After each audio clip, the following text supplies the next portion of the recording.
Hello students, जैसा कि मैंने कल आपको बोला था, जो पैसेज वाला टॉपिक है, जो unseen passage half yearly exam हो या किसी भी कंपटीशन एग्जाम हो, उसमें किस प्रकार आप लोगों को करना है उसके बारे में वीडियो बनाने के लिए मैंने आपको ऑफलाइन और ऑनलाइन दोनों स्टूडेंट को बोला था। और आज हम लोग जो हमारा टॉपिक होगा वो होगा अनसीन पैसेज। इसमें हम लोग ये जानेंगे इसको आप लोगों को किस प्रकार टेंस का इस्तेमाल किस प्रकार करना है, किसको किसमें बदलना है, और जो अपोजिट वर्ड प्रकार के सेंटेंस आते हैं उसमें भी आप लोगों को किस प्रकार सॉल्व करना है, उसमें सारे तरीके बताए जाएंगे। तो ठीक है दोस्तों, लेक्चर स्टार्ट करते हैं। जो आज का हमारा वो टॉपिक होगा अनसीन पैसेज। जैसा कि नाम से पता चल रहा है अनसीन, जो एक ऐसा पैसेज या एक ऐसा पैराग्राफ आपके सामने दे दिया जाएगा, उसके कुछ क्वेश्चन है जो आपको करने होते हैं, जो कि आपके बुक से रिलेटेड पैराग्राफ नहीं होगा। जनरली आप लोग देखते हैं कि एक अनसीन पैसेज होता है और एक सीन पैसेज होता है। सीन पैसेज की कैटेगरी में तो हम लोग देखेंगे जो हमारी बुक से जो हम लोग पूरे साल भर पढ़ रहे हैं उसी में से आता है, और जो अनसीन पैसेज कैटेगरी में आता है वो हम लोगों ने उसके बारे में कभी पढ़ा हुआ नहीं होता है, वो कहीं से भी पूछा जा सकता है हमारी बुक्स के अलावा। तो आप लोग समझ गए होंगे जो अभी इसमें आपका जो पैसेज आने वाला है वो होगा अनसीन प्रकार का, जिसको आप लोगों ने कभी देखा नहीं हो। ठीक है ना। उसके कुछ 5-6 क्वेश्चन पैराग्राफ में से आप लोगों को ढूंढ के करने होते हैं, लेकिन हम समझेंगे एक एक करके किस प्रकार करेंगे। ठीक है। तो अभी हम लोग सबसे पहले जानते हैं कि जो ये जो पैसेज है इसमें जो क्वेश्चन में किस प्रकार मोस्टली क्वेश्चन जो पूछे जाएंगे किस प्रकार के, WH फैमिली के। WH फैमिली मतलब जो WH वर्ड के जो सेंटेंस है इसी के थ्रू आपका क्वेश्चन बनेगा। जैसे कि हु हो जाता है, या पहले व्हाट कर लेते हैं। व्हाट हो गया, इसका मतलब क्या होता है, क्या। ठीक है। हु हो गया, ठीक है ना। हाउ हो गया, इसके अलावा हाउ मच हो गया। ये सारे मैंने कल आपको लिखा दिए। हाउ मैनी है, ठीक है ना। ये इसका ये आप लोग इसका मीनिंग हाउ मेनी कैसे हो गया, और इसका आप लोग लिखना चाहते हैं तो ये भी लिख सकते हैं। हाउ मच मतलब कितना या कितनी। इसके अलावा इसका भी कितने। तो ये क्या है ना, जिसमें हाउ मच का या हाउ मेनी का तो आप लोग क्वांटिटी बेस पर समझ सकते हैं, लेकिन ये जो वर्ड मिलेंगे दोस्तों आपको, इसके अलावा हुज भी होता है,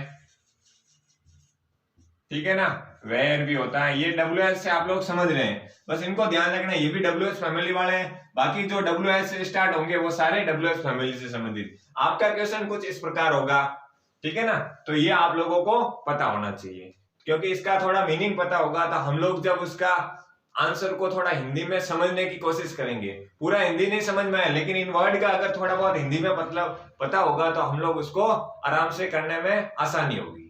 ठीक है। तो सबसे पहले हमारा जो ये सारी चीजें आएगी आपके क्वेश्चन में, तो इसको अप्लाई कैसे क्या करना है उसके बारे में भी हम लोग बात करेंगे। तो सबसे पहले आप लोगों को ध्यान रखना है पैराग्राफ। जैसे कि मान लो आपके सामने आप एग्जाम हॉल में बैठे हो, आपके पास पैसेज आ गया, तो पैसेज आते ही आप लोगों को सबसे पहले ये करना है, ऐसा नहीं है कि आप लोग पैसेज पढ़ना स्टार्ट कर दें, नहीं। जो पैसेज आ जाए आपके सामने उसमें सबसे पहले आप लोगों को जो पहला क्वेश्चन है, जैसे पहला क्वेश्चन है उसको अच्छे से पढ़ना है, चाहे 2 बार पढ़ो, उसको अच्छे से पढ़ो, फिर आप लोग पैराग्राफ की ओर जाओगे। जैसे ही पहला क्वेश्चन पढ़ लिया, उसको आंसर ढूंढने के लिए इन जनरली आप लोग देखेंगे जो अगर मोस्टली 99% अगर मैं बात करूं तो जो पहला क्वेश्चन होगा वो आपको पहली या दूसरी लाइन के अंदर आप लोगों को इसका आंसर मिलेगा। समझ रहे हैं ना। तो आप लोग देख लेना, जो पैराग्राफ का अभी एक पैराग्राफ करके आप लोगों को पूरा पैसेज सॉल्व करके भी बताया जाएगा, लेकिन अभी मैं कुछ तरीके बता रहा हूं, उसको हम लोग उस पैराग्राफ में या उस पैसेज में अप्लाई करेंगे। जो आपका पहले क्वेश्चन का आंसर होगा वो पहली या दूसरी लाइन में मिलेगा। इसी प्रकार दूसरा वाला भी इस प्रकार ऊपर से नीचे की ओर जाओगे। लगभग 99% केस में यही देखा गया है, जो पैसेज के आंसर है वो इसी में बताए गए होते हैं, ऊपर से नीचे की ओर। तो मतलब पहला आंसर आप लोग पहली दूसरी या पहले पैराग्राफ में कम से कम उसको ढूंढेंगे। क्लियर है।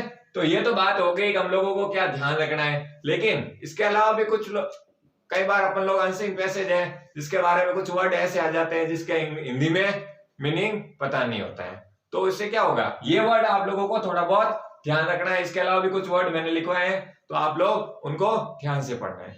तो अब हम लोग इसके अलावा और क्या ध्यान रखेंगे, इसके अलावा जब पैसेज हम लोग करेंगे तो उसमें जो पैसेज का फॉर्मेट आता है, जो ये क्वेश्चन होता है, इनका सिस्टम क्या होता है, इनका सिस्टम ये होता है कि सबसे पहले वो WH फैमिली वाला वर्ड देखने को मिलेगा, मतलब इन्हीं में से कोई देखने को मिलेगा।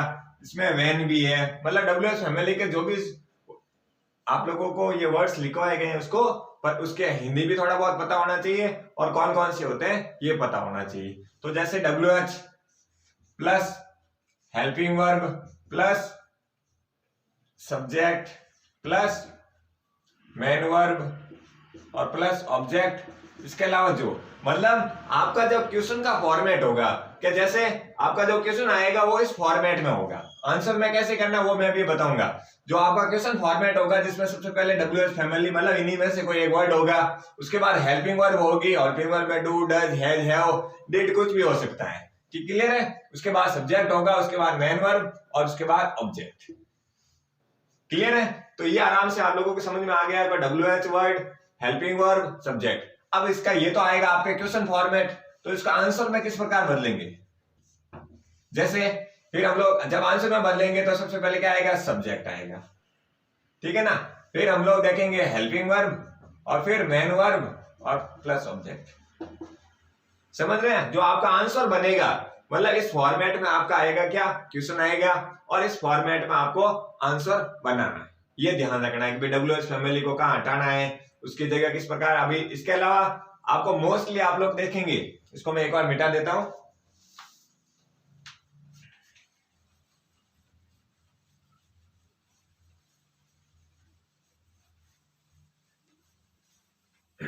देखिए अगर मान लो जैसे ये फॉर्मेट, तो आपको ध्यान रखना है कि इस फॉर्मेट में क्वेश्चन आएगा, उस फॉर्मेट में हम लोगों को आंसर में रखना है, ठीक है ना।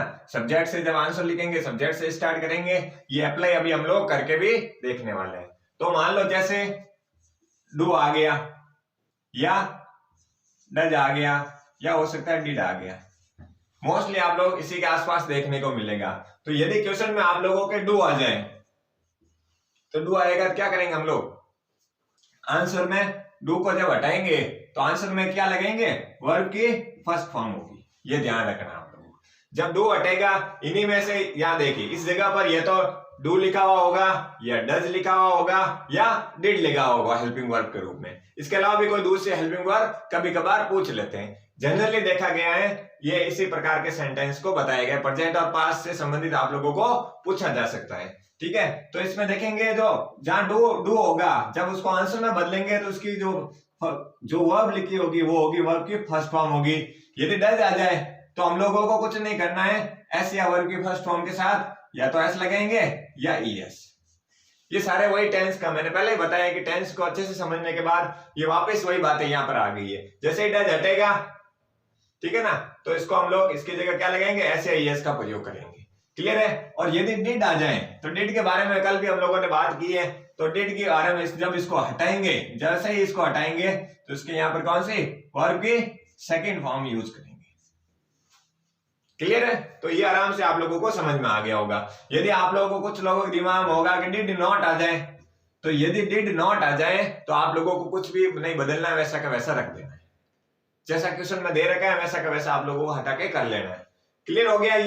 ये सारे चीजें आप लोगों को बेसिक होना चाहिए कि भाई जब हम लोग करने जा रहे हैं पैसेज, तो पैसेज जब हम लोग करेंगे तो इन छोटी छोटी बातों को ध्यान में रखते हुए हम लोग इसको कंप्लीट करना है, क्लियर है। तो अब हम लोग क्या करेंगे, इसको मिटा देते हैं एक बार, फिर हम लोग एक पैराग्राफ से समझने की कोशिश करते हैं, इसको अप्लाई करने की एक छोटा पैराग्राफ लेते हैं, फिर उसमें हम आपको सारी चीजें बताने की कोशिश करेंगे।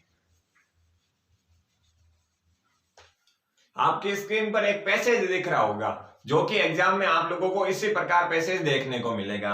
उस पैसेज में आप लोग देखेंगे, मेरे पास मोबाइल में पीडीएफ है और आपकी स्क्रीन पर एक पैसेज दिख रहा होगा। इसमें 4-5 क्वेश्चन पूछे गए हैं। एक एक क्वेश्चन को हम लोग जो अभी हम लोगों ने समझाए हैं उसी को अप्लाई करते हुए अच्छे से अच्छे नंबर लाने की कोशिश करेंगे, क्योंकि पैसेज की इंपॉर्टेंस करीब मैंने आपको पहले ही बताया है, कल भी 20-25 नंबर के आसपास रहती है और हाईएस्ट मार्क्स का ये इंग्लिश का होता है टॉपिक। ये ध्यान रखना, मतलब एक ही टॉपिक से 20-25 नंबर तक के बोर्ड में एग्जाम में आ जाते हैं। तो अभी देखते हैं, अभी हमारा जो पहला क्वेश्चन है पैसेज में, आप लोग पैसेज पर ध्यान दीजिए और इसमें पहला क्वेश्चन देखिए। पहला क्वेश्चन क्या कह रहा है, what do we call to top of volcanoes. ये क्या कह रहा है, what do we call to the top of volcanoes. तो इसका मतलब क्या हुआ, तो सेंटेंस कहां से, अभी WH फैमिली में यहाँ क्या आ रहा है, व्हाट शब्द आ रहा है। तो इसका मतलब ये कह रहा है, ये जो इसका जो आंसर मिलेगा आप लोगों को, मैंने आपको बताया है सबसे पहली लाइन में ध्यान दीजिए, इसका जो आंसर है कहां मिलेगा, पहली लाइन में देखिए, पहली और दूसरी लाइन में हमेशा की तरह। तो पहली और दूसरी लाइन में देखेंगे तो इसका आंसर देखिए, इसका आंसर लिखते हैं, पहले का आंसर देखते हैं। तो पहले का आंसर आप लोग सबसे पहले मैंने आपको बताया व्हाट डू, तो डू आया, तो डू की जगह हम लोग कौन से, डू को हटाकर क्या रखेंगे, वर्ब की फर्स्ट फॉर्म के साथ। हमारा सब्जेक्ट के रूप में क्या है, यहाँ पर क्वेश्चन में से लिख रहा हूं अभी तक, वी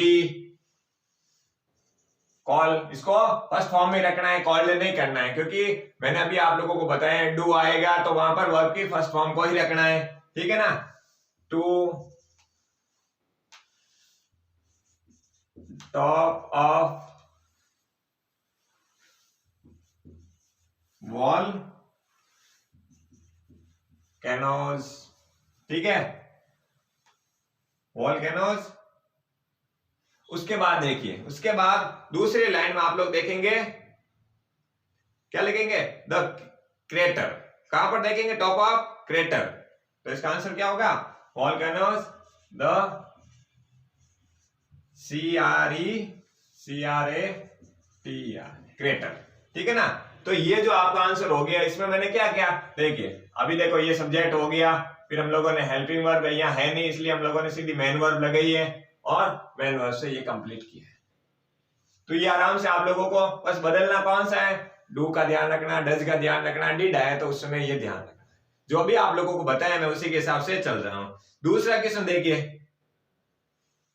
दूसरा क्वेश्चन देखिए, दूसरा क्वेश्चन है हमारा, मैं यहाँ साइड में लिख रहा हूं, यहाँ पर आप लोगों को पैसेज दिख रहा होगा। तो दूसरा क्वेश्चन कह रहा है how does a volcano look like, मतलब ये कह रहा है हाउ यानी कैसा, जो वॉल्केनो है वो कैसा दिखाई देता है। वॉल्केनो का मतलब क्या है, ज्वालामुखी। अगर आपको वॉल्केनो के बारे में पता भी नहीं हो तो आप लोगों को ऐसा मीनिंग निकालना है, वॉल्केनो कैसा दिखाई देता है। तो वॉल्केनो कैसा दिखाई दे रहा है, तो पैसेज की आप लोग दूसरी लाइन में देखेंगे, देखिए पैसेज की दूसरी लाइन में देखिए, इसका आंसर हम लोग यहां से बनाते हैं। तो वॉल्केनो किस टाइप का दिख रहा है, तो इट लुक्स, देखिए क्वेश्चन देखिए, it's looks like, it look like, S क्यों लगाया यहां पर, लुक्स क्यों लगाया, क्योंकि मैंने आपको बताया है कि जब डज का प्रयोग होगा, डज आएगा तो वहां पर हम लोग SEIS का प्रयोग करेंगे, जब उसको हटाएंगे और वर्ब की फर्स्ट फॉर्म के साथ SEIS का प्रयोग करेंगे। एस इसीलिए लगा, टेंस में हम लोगों ने पढ़ा है कि जो यहाँ पर ES की कैटेगरी पूरी नहीं हो रही है, इसके अलावा जो भी कैटेगरी में आता है ES की कैटेगरी, जैसे X है, Y है, ES है, SH है, तो वो आपको मैंने टेंस बताया तब समझ में आ गया किस प्रकार दिख रहा है, इट्स लुक लाइक ए कौन से। दूसरी लाइन देखेंगे आप लोग, कौन से माउंटेन। जो ये सवाल क्या था कि जो वॉल्केनो है किस टाइप से दिखाई देता है, तो कौन से माउंटेन के रूप में, जो कौन से पर्वत होता है उसके समान ये दिखाई देता है। तो ये हो गया, ये सीधा आप लोग उसी लाइन को उठा के रखते हैं, इससे बढ़िया यहाँ पर थोड़ा सा टेंस का ध्यान रखते हुए करिए और आराम से हो जाएगा। अब तीसरे नंबर पर देखिए, तीसरा क्वेश्चन क्या कर रहा है, तीसरे क्वेश्चन की नजर डालते हैं। Where are the volcanoes mostly found, ये कह रहे हैं वेयर यानी कहां होता है, वेयर का मतलब क्या होता है, कहां, ठीक है ना, अभी मैंने बताया था। तो वेयर का मतलब क्या होता है, कहां, वॉल्केनो मोस्टली फाउंड, ये कह रहा है कि ज्यादातर ज्वालामुखी कहां मिले, कहां पाए जाते हैं, समझ रहे हैं ना, कहां अधिकतम मात्रा में। तो अभी आप पैराग्राफ में देखिए, पैराग्राफ के सेकंड पैराग्राफ में थर्ड लाइन देखिए, सेकंड पैराग्राफ की थर्ड लाइन में देखिए, तो इसका कैसे बनाएंगे, द अर्थ, देखिए अर्थ का मतलब क्या, पृथ्वी पर पूछ रहा है, ये अधिकतम मात्रा में क्या पाए जाते हैं, माउंटेन सॉरी वॉल्केनोज कहां पर पाए जाते हैं, तो इसको देखते हैं। सेकेंड पैराग्राफ की थर्ड लाइन में देखना है आपको, द अर्थ सरफेस इज क्यों लगा, क्योंकि अभी इसमें क्वेश्चन में देखिए आर है, लेकिन वो वेयर के हिसाब से इसको आर बनाया गया है, ठीक है ना, एक से अधिक मात्रा में, लेकिन अभी द अर्थ के हिसाब से इज आया है। क्लियर है, ये टेंस का आप लोगों को ध्यान रखना है। Is for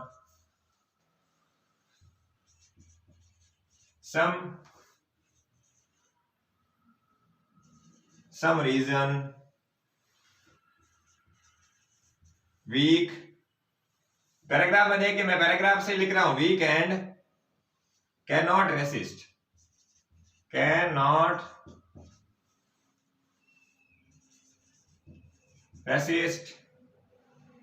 the pressure of molten lava of the molten lava। तो ये इसका आंसर हो गया। बस इसको यहाँ पर शुरुआत जब आप लोग कर रहे हो, मैंने आपको बताया अभी फॉर्मेट, क्वेश्चन किस फॉर्मेट में आएगा और आंसर किस फॉर्मेट में बताना है, तो ये आराम से आप लोगों को समझ में आ गया होगा। अब देखिए चौथे नंबर का क्वेश्चन, फोर्थ क्वेश्चन देखिए। फोर्थ क्वेश्चन क्या कह रहा है, when did the mount Vesuvius volcano erupt. ये क्या कह रहा है, व्हेन, जो वेसुवियस माउंटेन वोल्केनो है जो कब इरप्ट हुआ था। तो आप इरप्ट का मतलब पता भी नहीं होना, तो आप लोग देखिए क्वेश्चन क्या है, व्हेन का मतलब क्या होता है, कब है, तो WH फैमिली के हिसाब से ये हमारा क्वेश्चन बन रहा है। फिर WH फैमिली प्लस हम लोगों ने कहा हेल्पिंग वर्ब आएगी, यहाँ पर डिड आया, चौथे क्वेश्चन में डिड आया हुआ। डिड के लिए हम लोगों ने क्या नियम बताया, तो हम लोग देखेंगे, डिड को हटा दिया हम लोगों ने, डिड के आगे से स्टार्ट कीजिए, the mount Vesuvius, mount Vesuvius, mount Vesuvius erupted. आप लोग सोच रहे होंगे इरप्टेड कैसे आया, तो मैंने आप लोगों को बताया जब डिड हटाएंगे तो आपको ही पता है कि डिड का इस्तेमाल हम लोग इंटरोगेटिव और नेगेटिव प्रकार के सेंटेंस में देखते हैं, लेकिन ये पॉजिटिव सेंटेंस बना रहे हैं हम लोग, तो पॉजिटिव सेंटेंस में डिड का प्रयोग नहीं करके उसको डिड को जैसे हटाएंगे तो वर्ब की सेकेंड फॉर्म यूज करेंगे। ये हम लोगों ने टेंस में पहले ही देख लिया है। तो अभी देखिए इरप्टेड, अब ये मैं लास्ट, इसका आंसर लास्ट पैराग्राफ में देख रहा हूं, ठीक है ना। इरप्टेड इन 79 AD। एक आप सीधा लिखते तो कैसा आता, और एक ये सिंपल सा स्वीट सा जिसमें पूरा आप लोगों ने सारी चीज ध्यान रखी है। The mountain Vesuvius erupted in 79 AD। Erupted, Ted क्यों आया, ईडी क्यों लगा, ये सेकंड फॉर्म के लिए हुआ। बाकी ये बिल्कुल एक ही लाइन में, नहीं तो आप लोग क्या करते, उसी पूरी लाइन को उठाकर यहाँ पर लिख लेते, तो उससे तो बढ़िया है ना, आप लोग इसको सिस्टमेटिक ढंग से कीजिए। ये वही का वही सिस्टम हो गया, सब्जेक्ट आ गया, हेल्पिंग वर्ब नहीं है इसलिए मेन वर्ब आ गई और ऑब्जेक्ट आ गया। जो मैंने अभी पहले बताया मैं उसी को अप्लाई करते हुए चल रहा हूं। अब नेक्स्ट देखिए पांचवा क्वेश्चन, पांचवें में ए में देखिए पांचवा क्वेश्चन क्या कह रहा है, अपोजिट वर्ड। ये क्या कह रहा है, कोल्ड का अपोजिट वर्ड। तो आप लोगों को ध्यान रखना, अगर वर्ब हो, जैसे मैं यहां पर लिख रहा हूं, शायद आपको दिख भी रहा होगा, वर्ब आ जाए तो वर्ब ही ढूंढनी है उसके अपोजिट वर्ब के रूप में। यदि एडजेक्टिव आ जाए, मतलब विशेषण आ जाए, तो आप लोग उसी के हिसाब से ढूंढना है। अगर एडवर्ब आ जाए तो उसको एडवर्ब के हिसाब से पैराग्राफ में ढूंढना है। इसके अलावा नाउन भी हो सकता है, समझ रहे ना। तो यदि नाउन भी आ जाए तो आप लोगों को नाउन में ढूंढना है। तो जो कोल्ड है, कोल्ड का मतलब आप लोगों को पता चल गया होगा, और कोल्ड का जो ऑपोजिट होता है आपको भी पता है क्या होता है, हॉट। तो आपका कोल्ड क्वेश्चन में है, इसका ऑपोजिट ढूंढना है, तो इस कोल्ड का हॉट होता है, ये सबको पता होता है। लेकिन दूसरा वाला देखते हैं, दूसरा वाला देखिए, फ्लूइड पार्ट ऑफ वोल्केनो। तो लिक्विड फॉर्म में जो वोल्केनो का पार्ट होता है, आप लोग फर्स्ट पैराग्राफ के लास्ट में देखेंगे, जो फर्स्ट पैराग्राफ की लास्ट लाइन देखिए, आप लोग आपके सामने स्क्रीन पर दिख रहा है, लास्ट लाइन में देखिए, इसका क्या मीनिंग हो गया। जो लिक्विड फॉर्म में ज्वालामुखी होता है उसे क्या बोलते हैं, उसे क्या बोलते हैं, लावा। समझ गए ना आप लोग। तो ये ध्यान रखना है, नाउन हो तो नाउन ही आप लोगों को ढूंढना है उसी में से, वर्ब आ जाए तो वर्ब के अकॉर्डिंग, एडजेक्टिव आ जाए या एडवर्ब हो जाए, हम लोगों को उसी के हिसाब से ढूंढना है। ये पांचों क्वेश्चन है जो हम लोगों ने आराम से देख लिए। आप लोगों को जो स्टार्टिंग में रूल्स बताए उस पर ध्यान देना है, बाकी आप लोगों को कोई चिंता करने की जरूरत नहीं है। इसमें अच्छे नंबर लाए जा सकते हैं, बस थोड़ा टेंस का और किस रूप में बदलना है, किस प्रकार के सेंटेंस, इसमें देखिए एक एक लाइन में खत्म हो जाता। यदि आप लोग करते तो एक आप लोग 3-3 लाइनें पूरी वहां से उठाकर एक शब्द मिला नहीं, आप लोगों ने उसी को ढूंढकर या लगा दिया, तो उससे आप लोगों को बचना है। और अच्छे नंबर लाने में क्या दिक्कत हो, सिर्फ डू, डज और डिड का थोड़ा ध्यान रखते हुए सेंटेंस बना लो तो थोड़ा सुधार आ जाएगा। तो एग्जामिनर को भी लगेगा, जो कॉपी चेक कर रहा है उसको भी, कि भाई बच्चे ने कुछ पढ़ाई की है, उसको कुछ नॉलेज है। नहीं तो आप लोग सीधी लाइन उठा कर रखोगे तो फालतू की कॉपी भरोगे और उसका नेगेटिव इफेक्ट पड़ेगा। मतलब जितनी जरूरत है उतना ही लिखना है। क्लियर हो गया? तो अगर आप लोगों को वीडियो अच्छा लगा हो तो प्लीज आप लाइक करें, शेयर करें, सब्सक्राइब करें। Thank you.